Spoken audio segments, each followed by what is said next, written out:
Small business cannot rely on their insurance to cover what it is that they lost. They actually need to put in place their own resilience tactics. That's what will bring them the resilient advantage. If they rely on risk transfer, which is what insurance is, so that you get, you pay your policy and then you get a payout, it's not going to be enough. And it's possible that in future years, they're not even going to be covered to the extent that they were if insurance continues on the trajectory it's on. Welcome to Care More, Be Better, a podcast for people like you who care about the social impact of conscious companies and everyday heroes. Hear inspiring stories from those who put people and planet before profit and personal gain. You'll learn how you can make a difference, vote with your dollars, and get involved today.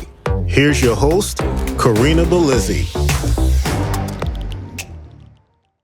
Welcome to Care More, Be Better, a podcast for people like you who care about our planet and want to build a better future together. Before we dive in, I want to share a quick update. Through our partnership with forestplanet.org, this community has now planted over 28,000 trees. That's one tree for every new subscriber to this podcast and our newsletter. And in some cases, that means up to 4 trees planted for every new subscriber. It's proof that when we come together, even small actions can truly make a big difference. Thank you all for being a part of this movement. Now, on to today's guest. I'm honored to welcome Joyce Coffee, president of Climate Resilience Consulting and co-author of The Resilience Advantage, a small business guide to preparing for floods, heat waves, wildfires, and other climate disasters. Joyce has spent decades advising governments, Fortune 500 companies, and community leaders on how to turn climate risk into true resilience. Today, she's here to help us understand what small businesses, the backbone of our economy, can do to prepare for climate disruption, protect their people, and even thrive in the face of adversity and unforeseen challenges. With that, I hope you'll welcome Joyce to the show with me. So nice to have you here today. Corinna, thank you so much. I'm really delighted to be here. I really appreciate the work that you do. Oh, thank you. Now, you've spent decades working on resilience planning, really at the intersection of business, policy, and community. What inspired you to do this work and to co-author The Resilience Advantage now? Yeah, well, to me, the climate change challenge is the humanitarian challenge of our time. And I'm inspired every day to think about how we can better save lives and improve livelihoods in the face of this climate disruption that is facing most of our communities in the United States and around the globe, and that tends to hurt those that are most vulnerable first and worst. First and worst. Isn't that the sad truth? I'd really love for you to share a moment from your consulting work where you saw firsthand how we could address this type of vulnerability or really engender resilience for a small business during a climate disaster. Most of our work throughout the last couple of decades has actually not focused on small business. And this is why we wrote the book, because the vast majority of leaders with funding or policy know-how have not been focused on the small business sector. So in order for us to really pivot our attention towards that, which is, as you pointed out in the introduction, the heart of our economy, we realized that we would have to write a book that would identify all the actions that small businesses can take to survive and thrive in the context of this huge change challenge, and to really earn the license to continue to operate in their communities, and potentially even to earn more market share if they are in fact on the cutting edge of resilience solutions for their community or the value chains that they are a part of. So it was a very easy pivot for us to move away from some of the work that we had been funded in the prior eras and apply that work that we'd done for affordable housing or public health or infrastructure services for cities, for communities, to the question, how can my business survive and thrive in the face of this growing disruption? Well, the skeptic in me kind of gets wondering how you could take these approaches, which might really be more proven in large systems, to then create something that would really work for a small business. Can you talk a little bit about that? Sure. Well, actually, the vast majority of our work is for community-based organizations and very small institutions. So, for instance, it might be for an environmental justice organization on the south side of Chicago, or it might be for a food advocacy organization in a portion of Puerto Rico, or it might be for the air quality impact organizations in Denver, Colorado. So, in fact, these are institutions that have people they want to protect, that have buildings or other property that they're eager to shore up, that have not profit necessarily, but economies that they're eager to create stability and safety for, and that have a purpose. They have a purpose to, protect their community. And that means that they actually have a lot of the constituent parts of a small business. And that's where we chose to focus the work of creating small business resilience and supporting really gritty and mighty small business leaders who are already in the business of thinking about protecting their people, protecting their profit, protecting their property, and being a purposeful member of their communities. So actually, for us, it wasn't a hard lift. We are also a small business ourselves, and we have been for a decade. And we're in the midst, we're part of a lot of entrepreneurial communities. And even if a business has been around for decades, and maybe it's like Ann's Sons, it's even gone into a different generation, small businesses are almost always entrepreneurial. They're very much cunning and looking for opportunity and innovation. And that's how they've survived. So actually, we don't see it as a big change from a lot of the work that we've been doing in those other sectors. You mentioned a striking statistic within the work, one that claims that 40% of small businesses never reopen after a disaster, and also that 90% of small businesses, I know this is true of restaurants, my family and friends have direct experience with this, but 90% of small businesses fail within 2 years without a resilience plan. Yeah. So do you have a statistic for how much a resilience plan can improve their chance of success?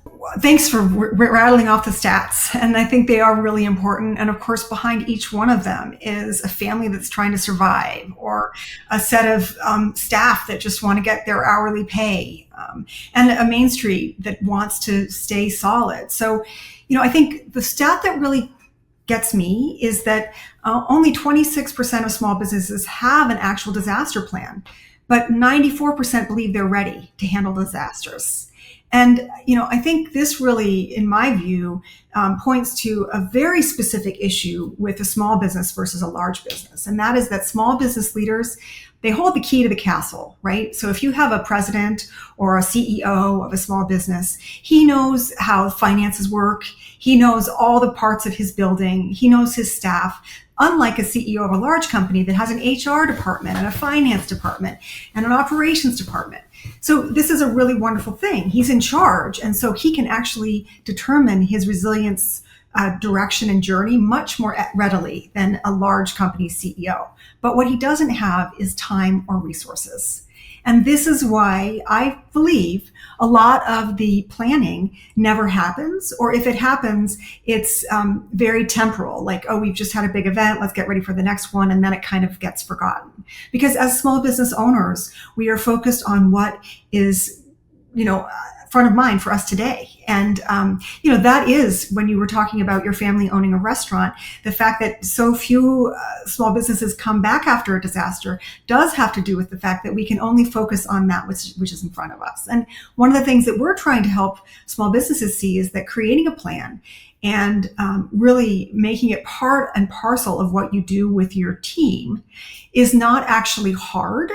And it can actually bring benefits today, right? That's part of what the resilience advantage is. It can make your team feels more secure, more trusting in the work that you do. It can make your building more comfortable in the everyday. And it could mean that you're the company, the business that's open when others have not been able to open. And so you actually grow your market share after a disaster as one potential outcome of being a more resilient place. You cover a wide range of hazards in this book, from heat waves and floods to drought and wildfires. I've personally seen issues like ice storms impacting our distribution center, for instance, because they're in Texas, and suddenly all of the people that go into the office to ship packages, guess what? Mhm. Nothing's moving. I mean, UPS isn't going to pick up, nor is USPS. So there are inherent delays. Now, Mhm. these create log jams in any business, which can be hard to recover from quickly because you only have so many man hands at a time that can Yeah. process these packages. Yeah. So I wondered if you could talk a bit about how a business might prepare for these sorts of challenges in today's world. Yeah, well, so by the way, it is climate weirding. It's not just warming. So although It is extreme weird. heat, It is weird weather, yes. it is weird.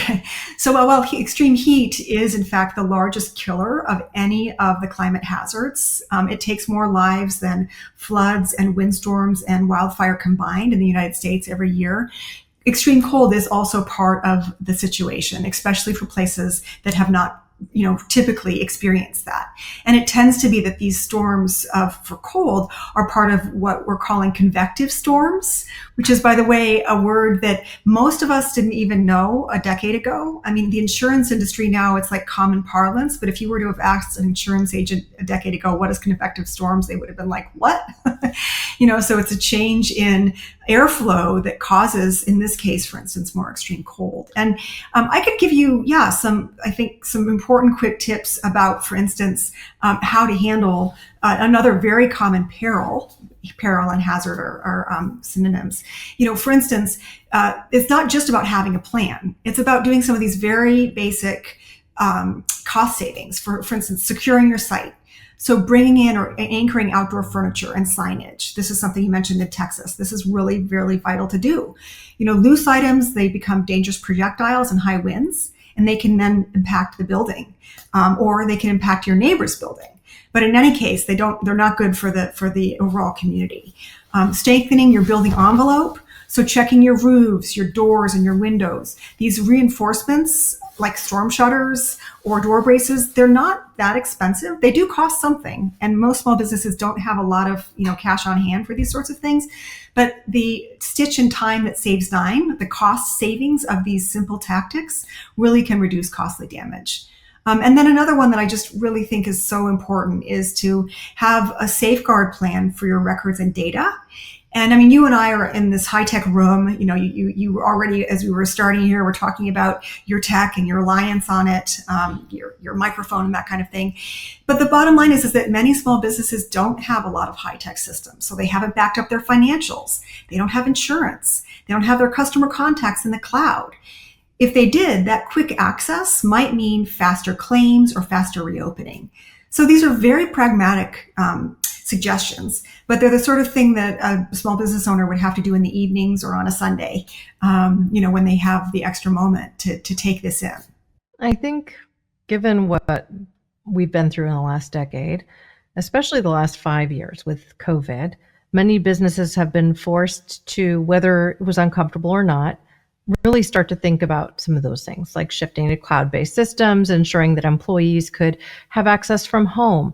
So in the case of ice storms, for instance, and they're not able to go into an office, at least you could take care of customer service and some other things from a remote location.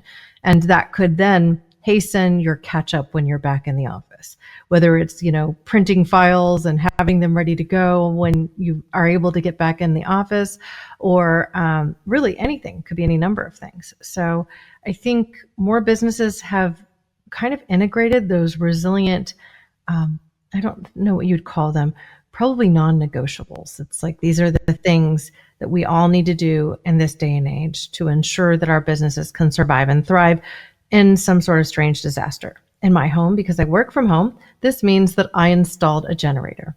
Oh, wow, you did. Yeah. That's amazing. Well, so this is it. I mean, if I might say, like, one thing that you could do in the event that you're in an area where a convective storm could bring an ice event is to test your generators. Be sure you stock your batteries next to your generator. Mm-hmm. Know how to shut down your equipment and restart key equipment safely, right? And then, of course, the other piece of this is like, and COVID didn't help us with this so much, but like elevating your electric panels and your HVAC units so that they're not, potentially floods, especially in an ice situation where you could have, flooding. Keeping things above potential flood levels prevents total shutdown. And although we're talking at one point about kind of ethereal stuff of helping your staff to know how to contact one another, how to stay in touch with your clients and customers, there's also this physical stuff that I think is really vital. Yeah. Well, in our case, I live in Northern California, so it's not the ice storms, but it's wildfires. And so every time the wind started to blow hard, well, PG&E was just shutting off the power. And sometimes that would be for as many as a few days. And I simply can't exist working, studying, doing all the things that I do online, given my remote access situation, if I don't have power. Yeah. So, many of us looked at things like doing long-term battery storage and things along those lines, but I don't have sufficient solar panels to really cover 100% of our energy needs. So we are still connected up the line to PG&E. And we made some cost benefit analyses, and we're just like, look, I could invest $20,000 in a power wall where we're taking more energy from PG&E and storing it on site. Or we can spend a few $100s on a generator that is set up for propane, and propane doesn't go bad the way gas does. And if we really wanted to, we could tie it into our propane line. We've chosen not to do that. We just have a couple tanks, and a couple tanks can last me 8 hours if I need them. And at least in this situation, it's an if I need it, it's there. I didn't have to invest $20,000 because I didn't have $20,000. Right. Because the prior couple of years, we started to deal with insane floods due to atmospheric rivers and bomb cyclones hitting the coast. Again, terms that were not in our common parlance a few years ago. And that water just sitting, the rain cloud just sitting overhead and dumping all the water in them for a long time meant that our ground got fully saturated. Even though I'm on a hill and I'm not at the bottom of the hill, my yard basically had water seep underneath my foundation and flooded my office. Oh, dear. So we had already incurred over the course of about a year of $30,000 in improvements to ensure the water could not get in, including foundation repair and some exterior wall work and exterior door replacements, all of these things, which could equally be incurred by a business. Totally. And so weathering a storm, whether it be working from home and having that home space that you have to protect, or going into an office that you rent and could confront many of these same issues, can create some real challenges. Totally. And sometimes you just had to get to sitting down, brass tacks with like paper and pencil and saying, okay, well, what can I afford to do now that will mitigate this issue today so I can live to fight another day? And in particular for small businesses, that's the sort of thinking that they need support with, because often it can just feel like they're staring at Mount Everest. What do I do? I know. Right?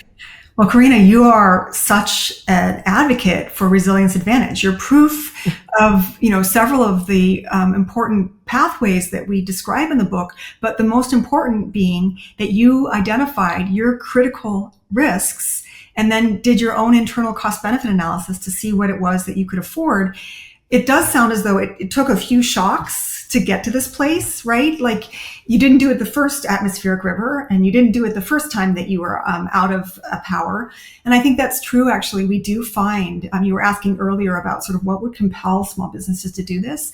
The data show that, like any human, you kind of have to be hit once, be hit twice, and maybe a third time before you begin to have the time, to find the time in your day to make these really big choices. And a couple of things I wanted to point out about the choices that you made. One, for small businesses in communities, especially when we're talking about things like wildfire, which do have so much to do with what's happening not only in your physical space, but around you, getting connected to your business improvement district or your community in some way is really vital. And in fact, there are examples of businesses going in together on generators because advocating for PG&E to make a change is not only time consuming, but can also be very costly. So getting, yourself essentially some sort of mutual aid where you're thinking together about what are the strategies that are going to protect this part of Main Street or this set of businesses that are set off, in this more rural area. Because by the way, of course, I think you know better than I, but Main Street is actually not where most small businesses are. And so we're really careful not to characterize that as the be all and end all. Main Streets exist because of small business, but most small businesses exist without Main Street. Anyway, I love to hear your stories, and I'm so grateful that you've made these choices, because of course that allows you to continue to serve. And I think it's really also fundamental, one thing, that many of the tactics that you and I might be thinking about and talking about on our conversation today are made a little bit easier through artificial intelligence. So we, in the book, make it clear that, for instance, if you need to communicate with your community, that is, your customers, your clients, your staff, AI can create a very clear communication so that when you're kind of addled because everything seems to be going wrong, you can get something out that's very clear and helps with your own brand, as one example. Also, AI can really help with making a plan. So, if you type in your address, AI can help you understand what are the risks that this place faces, and then what are some of the tactics. If you also share with AI, what the nature of your work is, how many people work with you, what do you own your building or do you rent it, what are you producing, or how are you serving?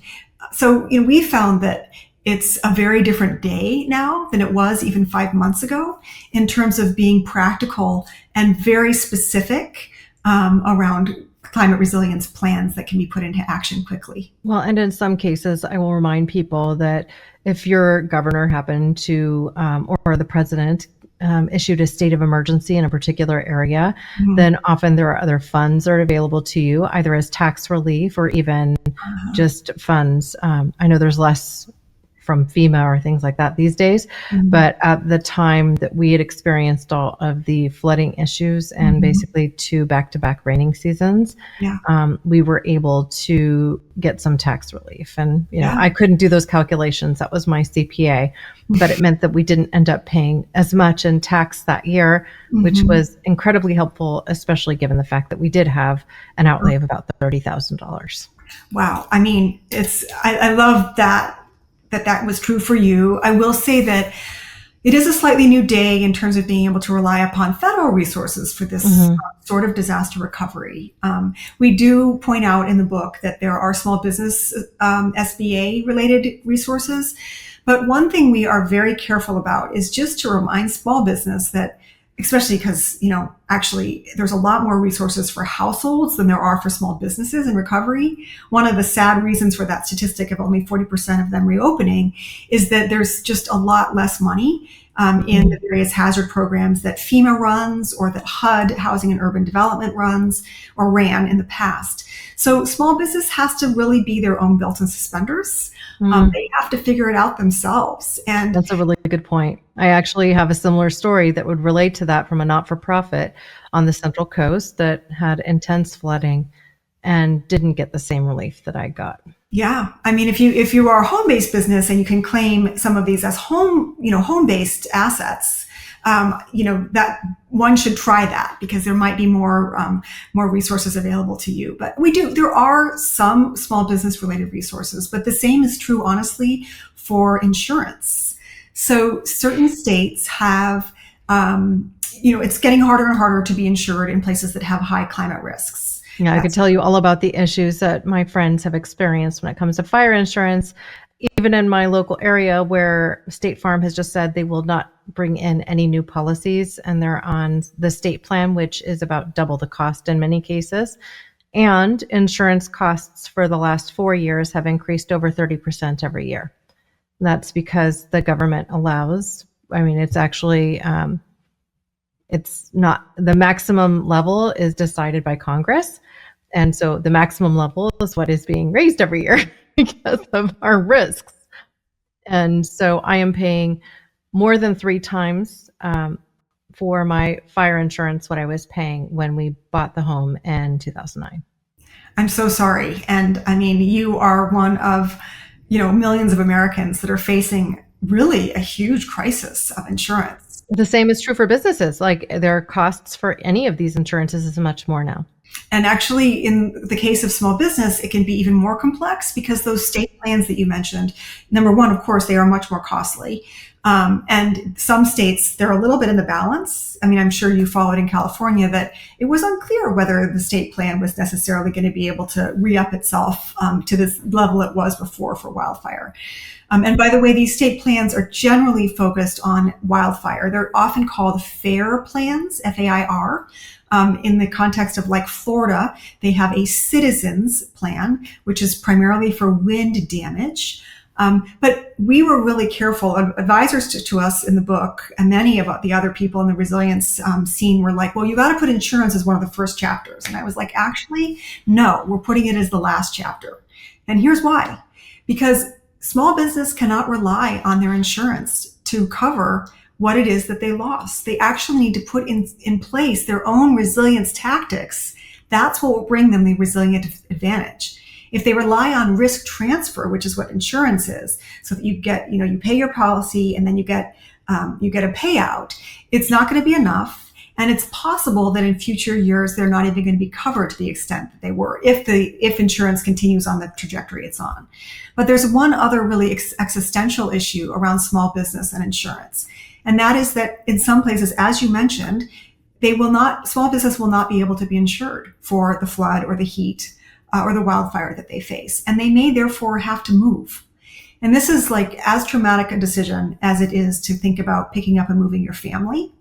It typically is a decision that one would want to make over the course of 5 years, a decade, not in some urgent situation where you cannot, either A, you're renting and the owner of your property jacks up your rent by some astronomical amount because he doesn't have insurance any longer and he's having to self-insure, or you're an owner and you cannot pay for that self-insurance. And it's like your calculus is, look, it's better for us to get out of harm's way than it is to be creamed in the next event and not have any money for recovery.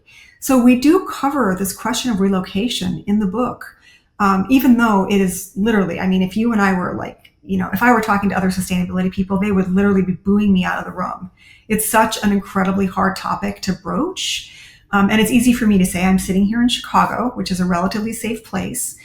But in the event that we are not planning to thrive in 2035, we really could be out of luck if we don't put retreat or relocation or some modification to the actual space where we are working on the table as a solution in some of these very vulnerable places.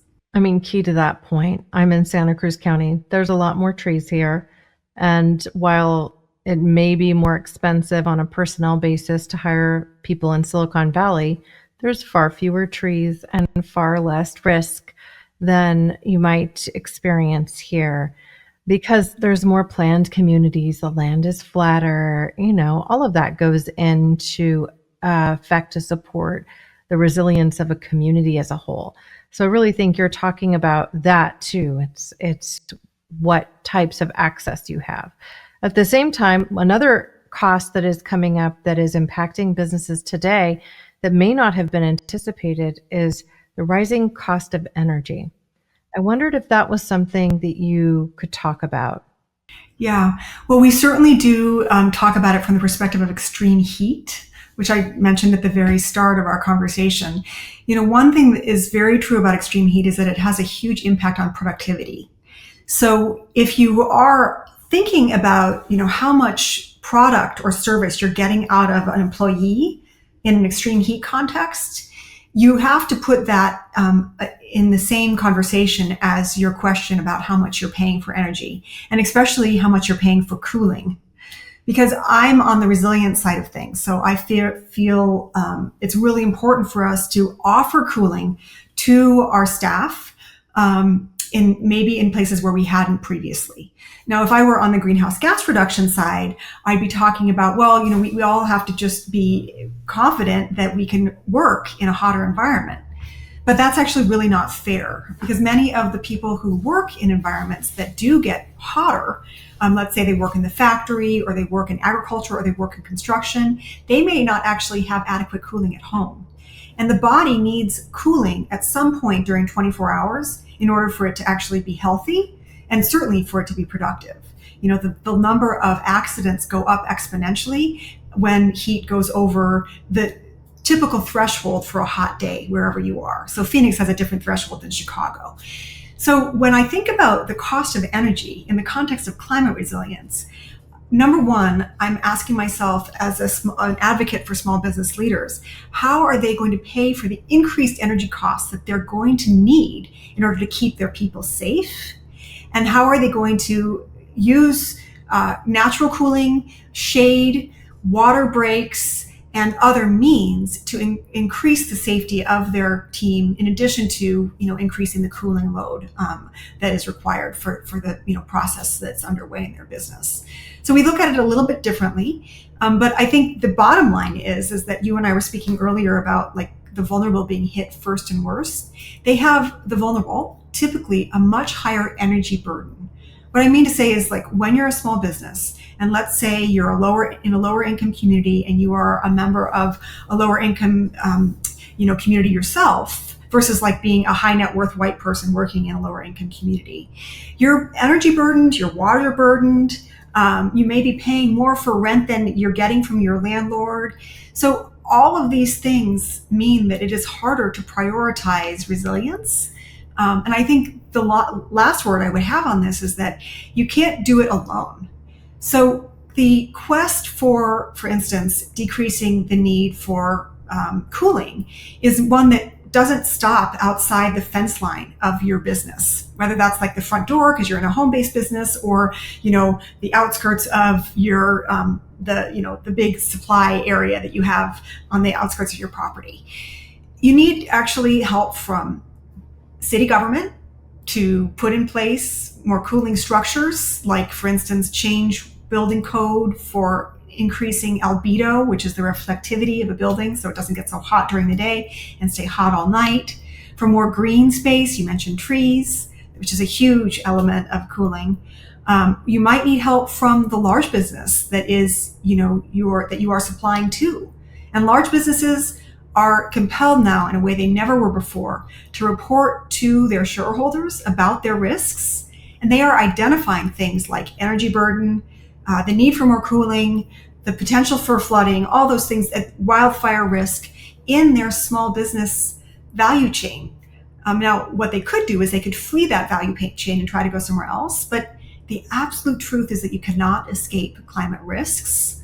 And so increasingly, we see larger companies are actually investing in their small scale supply chains to improve energy efficiency and all the other things that will help to, make sure that they get more crop per drop of water, or more security in their supply chain, that they're going to get the product that they're expecting, or more productivity, so there's less errors if they're in a service economy. So I think those are really important partnerships that small businesses need to rely on more and more, and demand from cities and from large companies. I'm wondering if you could share perhaps a favorite case study from the book that shows resilience in action, where a small business turned a potential disaster into an opportunity.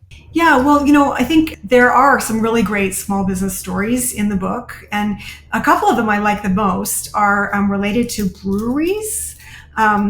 And it's amazing to me, like, how much the brewery kind of gets people's attention.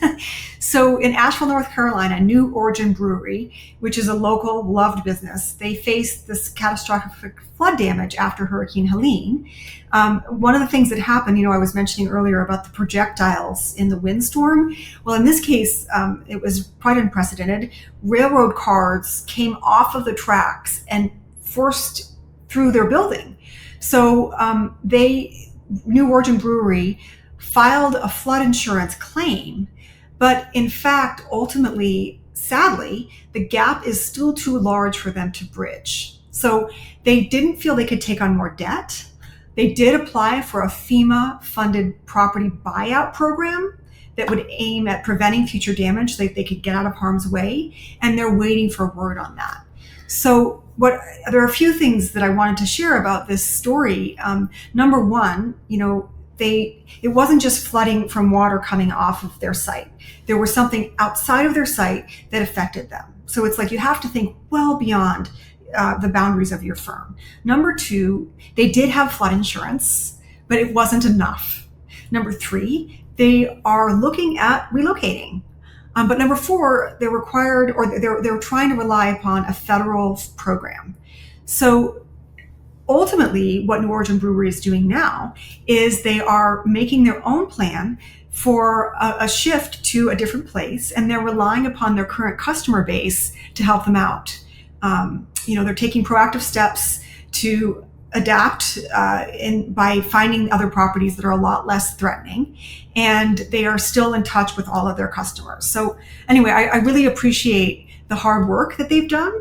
But let me just also take one more, if I may. As I recall seeing this particular story on TikTok, and I remember the owners essentially sharing and with their story that they had invested essentially their life savings in this entire venture. And it was relatively new, like they hadn't been in business that long, as I recall. This all meant that they were caught in that perfect storm of not really having established themselves fully and not having the same kind of equity even in their business as, an older business might have. And then this perfect storm comes in. I believe they also were one of many that set up a GoFundMe, but those things even come with strings and aren't necessarily brought to you directly on a timeline that you would need in order to execute the things that you need. So I'm very, my heart just goes out to them because there's no way that they could have prepared for this disaster.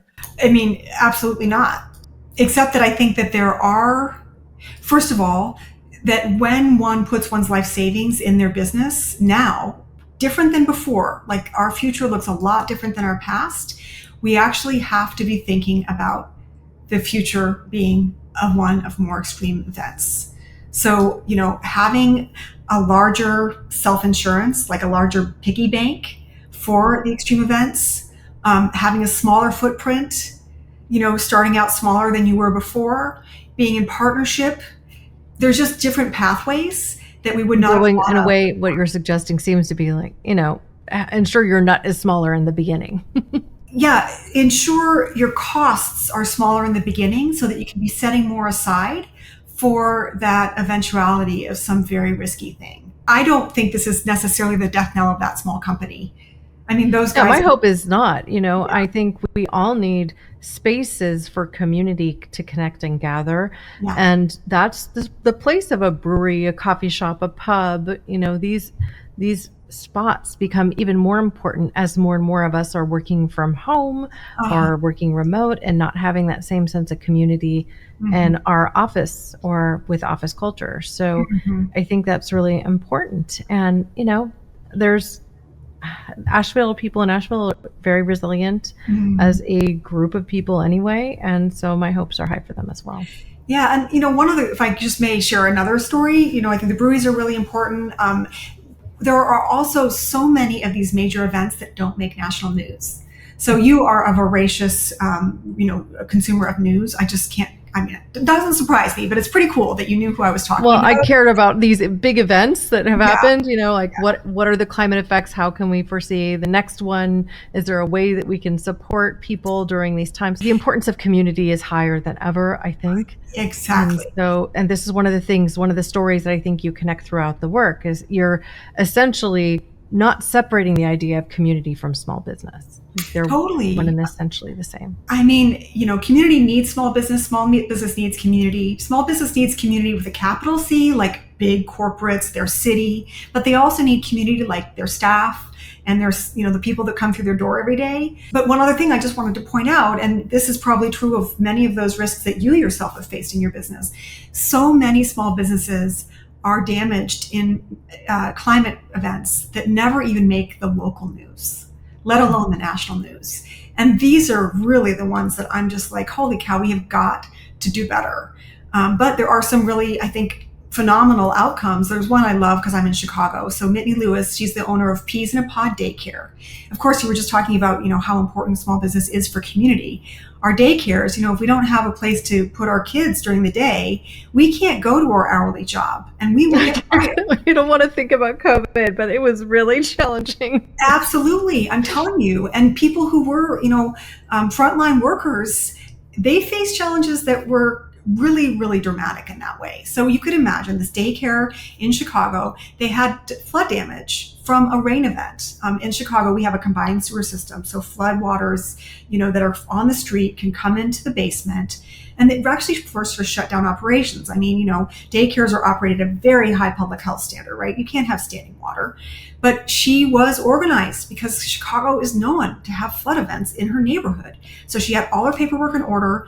And after a flurry of calls to all the parents and, checking on her staff, it wasn't a big flood event for everybody else, but they couldn't come into the office, so they couldn't earn any money.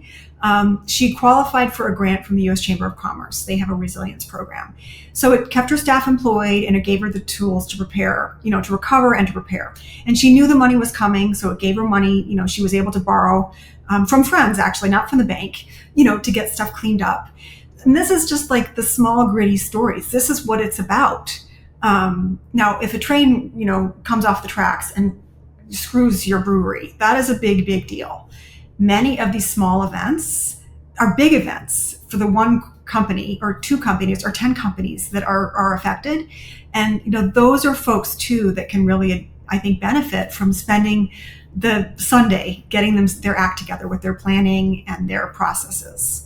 Well, one of the things that I will recommend everyone do if you have fire insurance, just as an example, and probably applies to flood and other insurance that you might be spending money on each year, is to be sure you understand your policy, that you understand present building repair costs, because so many people only revisit these things every 10 years. What the forest fires and floods and everything else forced me to do was sit with my insurance agent and say, I want to do an assessment of my rental property. I want to do an assessment of my home property and make sure that I'm properly insured.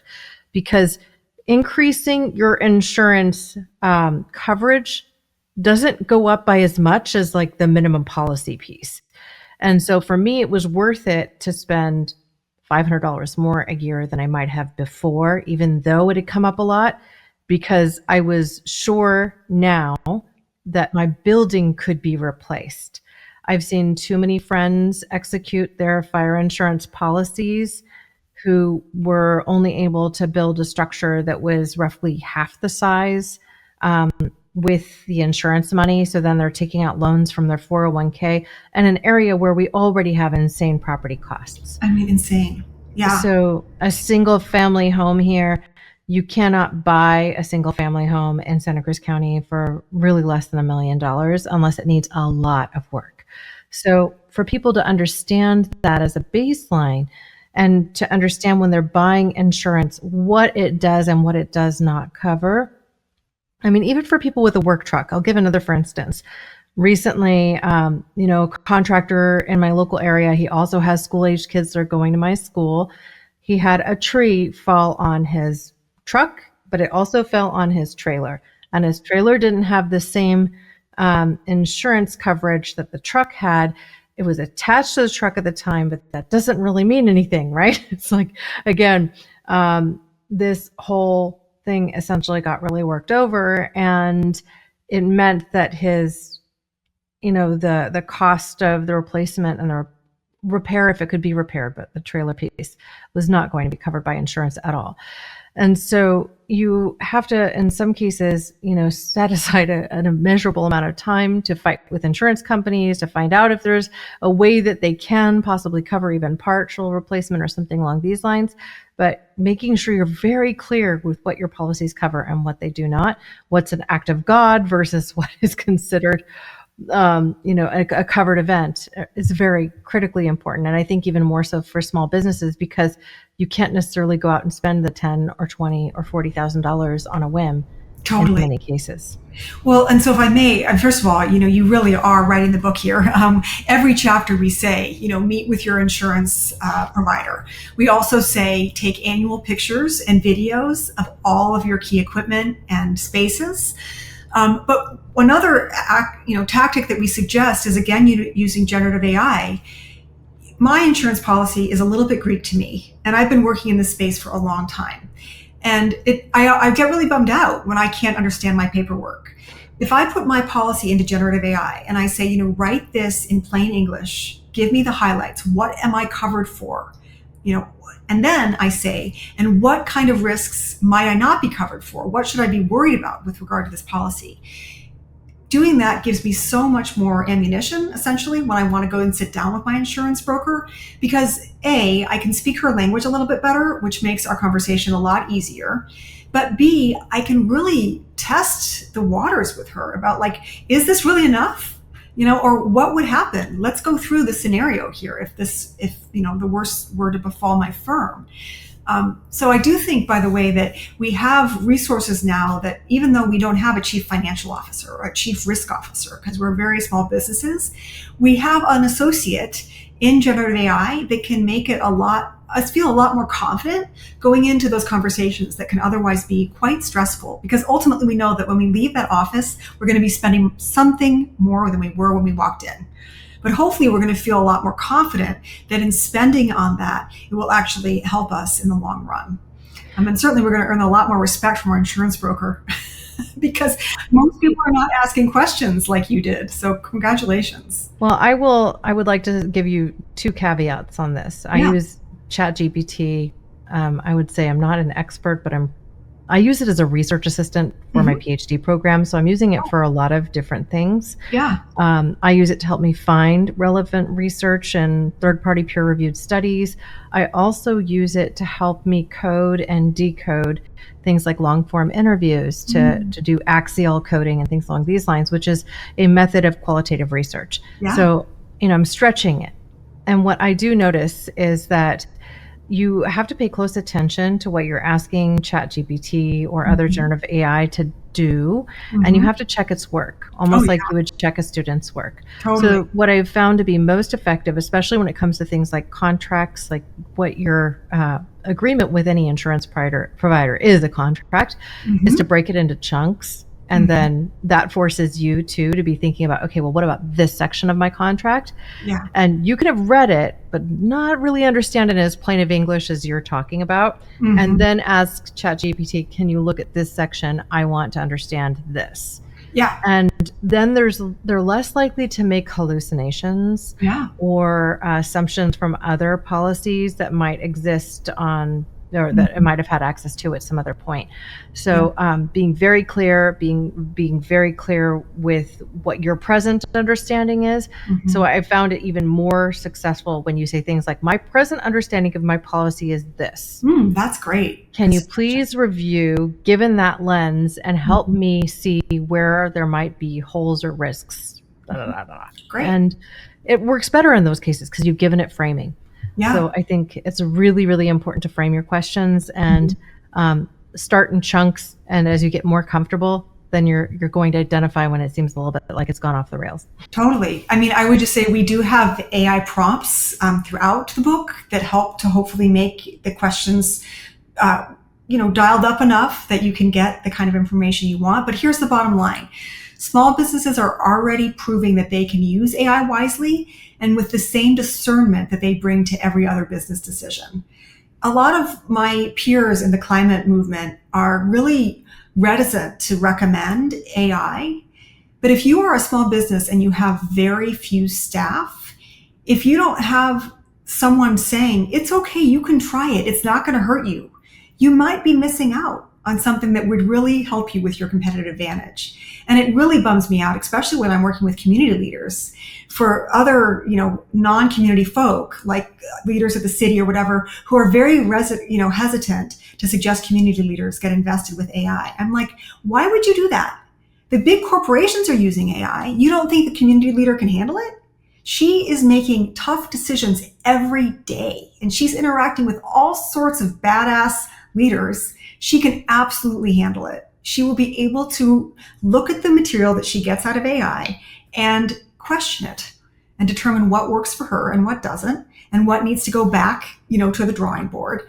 So I totally agree with you. We have to be cautious, but I also think that we are small and mighty business owners, and we can do it even better if we continue to push AI to serve us, at the highest possible level. I 100% agree with you. And I think one of the things that holds small businesses back is that they're worried in some cases, well, if my staff starts using AI, what am I really paying them for? They're just doing prompts. They're not doing the work.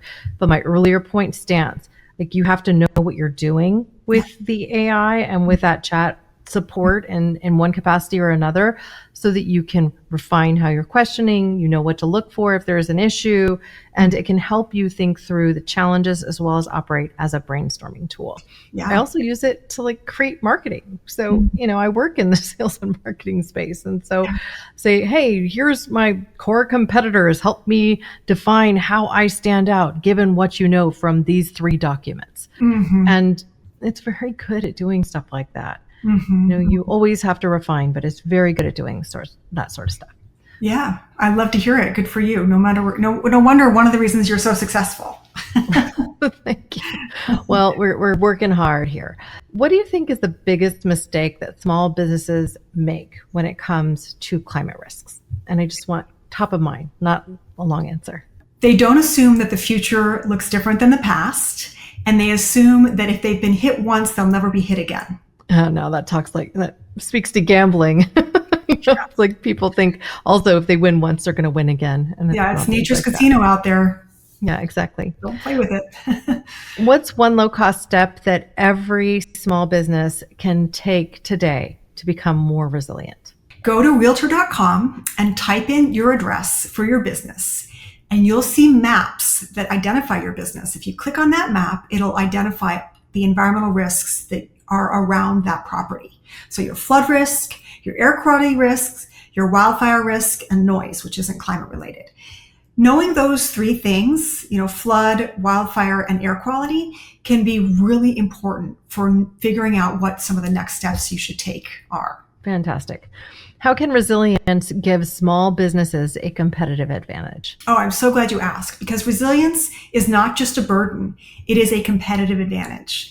Number 1, you might be able to reopen more quickly than your competitors do. You might be the only thing that reopens. So your community feels really excited about you, and they give you a lot of love, including more revenue for that. So the idea of being ready means that you are also going to be ready for more revenue. And that is really fundamental to the resilience advantage. On to number 4. What role does community play in helping small businesses survive climate disasters? Well, first, I'm going to think about community from the perspective of the big financial services community. So one thing is that insurers, investors, regulators, they are all looking for resilience signals right now. And they may not yet be looking down at the level of a small business, but they are absolutely looking at all those things that small businesses influence, like economies, for one, the small business at the heart of the U.S. economy, and also large businesses that are relying on these small businesses. So keep in mind that when you build resilience, you are actually helping the overall ecosystem to be better off from the perspective of insurers, investors, and regulators, and fight for what you deserve, therefore, because of that. But in terms of community, I will just say that it really warms my heart when, after a major storm event that might be in the news for you and me, even though I'm in Chicago and you're in California, and maybe it's a Northeast thing or it's a Florida thing, so frequently we do not hear about the small businesses reopening. But there they are. If you scan the background of the news, she's pushing the water out the front door of her store, she's turning the closed sign to open, she's boarding up the window, and she's making a go of it. And her community is saying, good job, That to me is just an incredibly important part of what community is that we're there for one another. And it's so different. I know you talked about COVID. It is like COVID in that we're out for helping one another, but it's so physical that actually the visual clues that say, oh, we're back in business, can be just extraordinarily powerful. Now, on the heels of that, if a small business owner is facing one of these challenges and they feel truly overwhelmed, where would you recommend they start? Well, number one, know that they are not alone. I mean, for sure, we wrote The Resilience Advantage so that they could feel as though they had a heart that was beating alongside of them to get this stuff done. So, it all starts with one step. And if you can crack open that book to the chapter that you think is probably most relevant to you, wildfire or flooding or tornado, that I think is really important. Like, don't be seized by the fact that there's so much to do. There's one thing to do. You take one step. And that one step could be, we talked earlier about plans. It could be something that's almost free except for your time. Having a plan so that your colleagues know when to evacuate and where to go could be literally the difference between life and death. And knowing that you hold that in your arms, like, oh, I'm a small business owner and I actually hold the key to the life and death of my staff, can feel very powerful. So while it can be really immobilizing to face these major threats, doing something about it gives us just a mighty sense of like, yeah, I'm going to survive and thrive in the face of this big disruption. Well, and you might also simply recommend that they pick up your book. And I will say they can find The Resilience Advantage and free tools that you also created to help businesses start this journey at climateresilienceconsulting.com. So I can send people there through show notes and provide direct links also to where to find you, as I always do, there and in the blog. So as a final reflection, I'd love to ask you one last question. If you could leave small business owners with one action to take, perhaps outside of visiting climateresilienceconsulting.com, this week to begin building their resilience advantage, what would it be? Take a picture. It's time-stamped. And by the way, your phone does timestamping now. So if you're taking it on your phone, you're in good shape, of every physical asset that you rely on for your business and file it in the cloud. You'll never regret it. And it will take you, I don't know, depending upon the size of your business, it could be 15 minutes, it could be a couple of hours, but it will pay back in the long run. I think that applies to everybody who owns a home as well. Go around your home, take a video of it. I heard the same story from so many that were trying to get claims exercised for their fire insurance. So documenting your valuables is incredibly important. Well, thank you so much for joining me today, Joyce. I've really enjoyed this conversation. I think we've helped a lot of people. You are a great helper, no doubt, Corinna. You are such an amazing leader. I really appreciate having the chance to talk with you today. Thank you very much. Thank you all for tuning into this conversation with Joyce Coffee. I hope it leaves you inspired to think about resilience in perhaps a new way, not just as survival, but as an advantage, a way to strengthen our businesses, our communities, and our shared future, even just for our family and our homes. If you're ready to take the first step, check out Joyce's book, The Resilience Advantage, available now, and explore the free tools on her website. Just go to climateresilienceconsulting.com. I will, of course, include this link with show notes. And remember, every time you subscribe to this podcast or our newsletter at caremorebebetter.com, we plant a tree through our partnership with forestplanet.org. With your help, we've already planted over 27,000 trees this year alone, and we're just getting started. Together, we can care more, we can be better, and we can build a resilient future. Thank you. Thanks for listening to Care More, Be Better, a podcast for social good. To make sure you never miss an episode, subscribe, rate, and review wherever you listen to podcasts, and share with your friends to help us reach more people and spread more social good.